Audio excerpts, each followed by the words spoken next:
ناظرین کرام، واقعہ پیش کریں گے ہم آج ایک سکھ اور ایک مسلمان کا۔ ناظرین، وہ جڑاں میں رہتے تھے۔ ان دنوں برصغیر پر انگریز کی حکومت تھی۔ ان کا نام عبدالعزیز تھا۔ بڑے بہادر اور غیرت مند جوان تھے۔ ان کے 2 چھوٹے چھوٹے بیٹے تھے۔ بکریاں چراتے تھے اور تھوڑی سی زمین تھی، اس میں کاشت کرتے تھے۔ گھر میں بیوی بچوں کے علاوہ والد صاحب اور ایک بھائی بھی رہتے تھے۔ گزر بسر اچھے طریقے سے ہو رہی تھی۔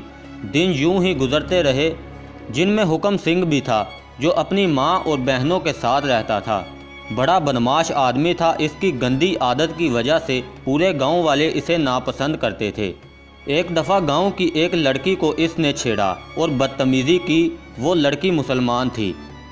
گاؤں والوں نے اسے سمجھایا کہ وہ اپنی غلط حرکتیں چھوڑ دے، لیکن اس نے کوئی توجہ نہ دی اور اپنی حرکتوں سے باز نہ آیا۔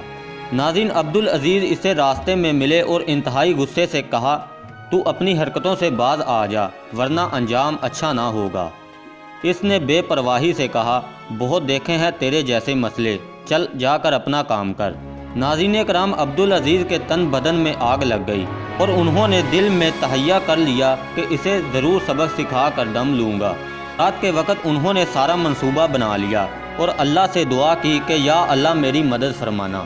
ناظرین، اگلے دن صبح کو وہ اپنی برچھی تیز کر رہے تھے۔ بیوی نے پوچھا، اس کی کیا ضرورت پڑ گئی؟ تو ناظرین، عبدالعزیز نے جواب دیا کہ بس ایک کام ہے۔ پھر برچھی کو اپنے کپڑوں میں چھپایا اور کھیتوں کی طرف چل دیے۔ حکم سنگھ گھاس کا ایک گٹھا اٹھا رہا تھا۔ اس نے آواز لگائی کہ کوئی ہے جو میری مدد کرے اور گٹھا میرے سر پر رکھوا دے۔ ناظرین، عبدالعزیز نے اسے دیکھا اور موقع غنیمت جان کر اس کے پاس چلے گئے۔ جیسے ہی وہ جھکا، عبدالعزیز نے اس کے پیٹ پر برچھی کے پے در پہ وار کر دیے۔ ناظرین، وہ سکھ زمین پر گر گیا۔ ادھر سے عبدالعزیز بھاگ کر گھر آ گئے۔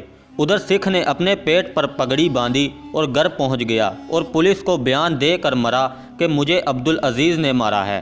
گاؤں کے علمبردار کو جب واقعہ کا علم ہوا تو اس نے عبدالعزیز کو کہا کہ تم اس گاؤں سے بھاگ جاؤ، جب معاملہ ٹھنڈا ہو جائے گا تو پھر واپس آ جانا۔ محترم ناظرین، لیکن عبدالعزیز نے انکار کر دیا کہ میں بزدل نہیں ہوں، اور پھر خود جا کر پولیس کے سامنے پیش ہو گئے۔ جج نے عبدالعزیز کو قید کی سزا سنا دی۔ وہ قرآن پاک پہلے نہیں پڑھے ہوئے تھے، پھر جیل میں رہ کر قرآن پاک پڑھا۔ گھر والوں سے کہنے لگے کہ میں شاید نہ بچ سکوں، آپ لوگ صبر کیجئے اور میرے لیے ڈھیر ساری دعائیں کیجئے۔ ناظرین، کچھ عرصہ بعد جج تبدیل ہو گیا۔